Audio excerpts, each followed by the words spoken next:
Bwana Yesu asifiwe. Wakati mwingi, wacha kupiga adui yako vita. Hapana. Usipiga adui yako vita. Utakapompiga vita, huwezi ukachua kila ambacho alichokuwekea huko mbele. Na huyo adui ambaye unayesema yeye ndiye anakuua, yeye ndiye anakuroga, yeye ndiye anakufanyia hivi. Hapana. Huyo yeye sio huyo anafanya nini? Anakuroga. Kumbuka Petro, not Petro, huyu Judas au kuwa adui wa Yesu. Alikuwa ni rafiki wake. Alikuwa ni rafiki wake wa ndani. Kumbuka Delila na Samson. Si eti Delila alikuwa ni adui ya Samson.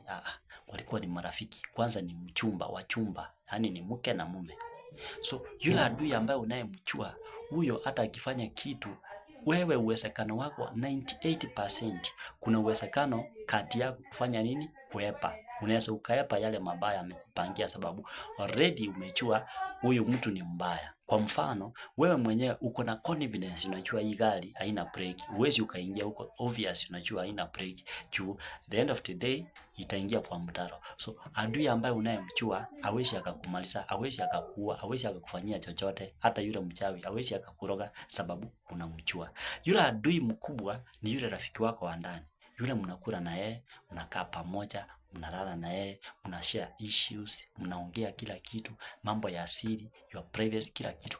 Huyo ndiye adui mkubwa kuliko yule ambaye wewe unasema huyu hata tusalimianangi na yeye, huyu hata tulikosania sababu ya kitu fulani ama alininyima kitu fulani, uadui katokea. Wachana na huyo hata kuua. Huyo hakuuangi. Mwenye anakuua ni yule mnakaa naye pamoja, mnakula na yeye, anajua siri zako na wewe unajua siri zake. Huyo ndiye adui mkubwa kuliko yule ambaye unayemchua. Bwana asifiwe. Kwa hivyo nini najaribu kukuambia?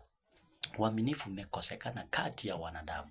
Unajua wanadamu sisi sote tuko umbrella moja ya wanadamu. Kuitwa sisi ni wanadamu.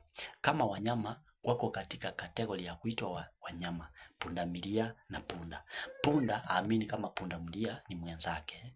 For example, ng'ombe haamini kama nyati ni mwenzake. For example, paka haamini kama chui ni mwenzake. For example, mbwa mwitu haamini kama mbwa wa kawaida ni mwenzake, sababu wote wako katika kitengo cha Kiswahili au wanaita wanyama. Wote wako katika umbrella ya wanyama. So, my point is, katika ulimwengu wa kawaida hata sahi kuna pastor mwingine amini pastor mwenzake. Kuna mshirika amini mshirika mwenzake. Kuna jirani amini jirani mwenzake. Na watu wote ni binadamu. Unaona? Sasa hapo ndio shida imetokea. Shida inakuja sababu ya nini? Kutoaminiana. Yaani watu hawaamini yaani uamini mwenzako. Unajua huyo ndiye anakuroga, huyo ndiye anakuendea kwa waganga.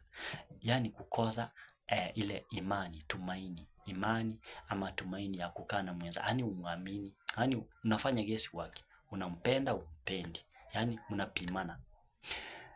Chenye imesababisha yote ni sababu watu wamewacha Mungu. Ndio wengine hata hawatangi ndoto. Ukiuza mtu uliota nini na kuambia asikumbuki, shetani ameshachukua. Watu hawaoni maono. Ukiuza mtu nini umeona, hajui ama haoni. Sasa hawezi akaona sababu yeye mwenyewe amewacha neno la Mungu. Wengi hata wasomangi Biblia. Hata kuchukua hata 10 minutes kuangalia hata Biblia hawezi. So hakuna venye maono itakuja kwako kama wewe mwenyewe ni adui ya neno, na Mungu mwenyewe ni neno. Lazima usome neno, lazima uende na maandiko ndipozo ukaweza kufunuliwa katika ulimwengu wa kiroho, ujue kesho yako. Kesho yako ukaijua kupitia maono, kupitia ndoto, kupitia sauti ya Mungu na mambo mengine, ama kupitia watumishi wake. Lakini sababu wewe hutaki, unataka tu kukaa hapo mahali huko, unapata inakuwa ngumu sana wewe kuaccess Mungu ama kusikia sauti ya Mungu ama kusikia neno la Mungu, sababu neno la Mungu limekuwa kama pilipili katika maisha yako, ulitaki. Kuna watu wengine wakiona Biblia anaona ni kana kwamba hiyo yani ni adui mkubwa, ili hata mtu akaingia hata afanye vitu vingine tofauti apart from kusoma neno la Mungu ama kusikiza mahubiri kama haya tunaowaambia. So adui, Biblia inasema katika kitabu cha Saburi 55 mstari wa 12, Daudi aliuliza, angejua kama ni adui wake angejua jinsi ya kuepa, lakini kumbe hakuwa ni adui, alikuwa ni mwenzake, alikuwa ni rafiki wake wa karibu. Kwa hivyo Daudi akatoa yule adui kando akasema hapana, huyu si adui ananikula. Mwenye naye nikula ni rafiki yangu. Daudi alikuliwa na nani? Aligeuziwa ufalme na nani? Kijana wake alikuwa anaitwa Absalom. Sio adui ama wale walikuwa wanapigana nao wa Wafilisti. Kijana wake wa nyumba. Na kijana amesaa. Yeye ndiye anamuinukia. Yeye ndiye anataka kugeuza ufalme wake. Kwa hivyo adui wako ni rafiki yako. Yule adui wako unayemuona ni rafiki yako. Lakini yule adui ambaye unayemjua, hiyo ni rafiki yako, sababu anakupatia green light ya kujua hiyo njia ni mbaya, usipitie hapo. Unapitia njia nyingine. Wacha neema ya Bwana ikutoshe katika jina la Yesu. Na kupenda neema ya Bwana ikakutoshe mahali ambapo unaponitazama, mahali ambapo unaponisikiza. Wacha Mungu wa baraka akubariki katika jina la Yesu. Uinuliwe kutoka kiwango kimoja hadi kiwango kingine. Usione kana kwamba uko chini. Mungu ni wa wanyonge, Mungu ni wa mayatima, Mungu ni wa wajane, Mungu ni wa wale watu hawana kazi. Mungu hata ni wa mataza. Wewe hauna mtoto, wewe ambaye huna kazi, wewe ambaye huna matumaini, huna amani katika moyo wako, umekaliwa na magonjwa. Shalom. Mungu anakupenda na Mungu atakutetea utakapoamini neno la Mungu kupitia mitume, kupitia manabii, kupitia wachungaji wake, kupitia andiko la Mungu ambao ni neno la Mungu ambalo ndio kifunguo ya maisha yetu. Wacha neema ya Bwana ikakutoshe katika jina la Yesu. Jina la Yesu. Shalom. Shalom. Barikiwa.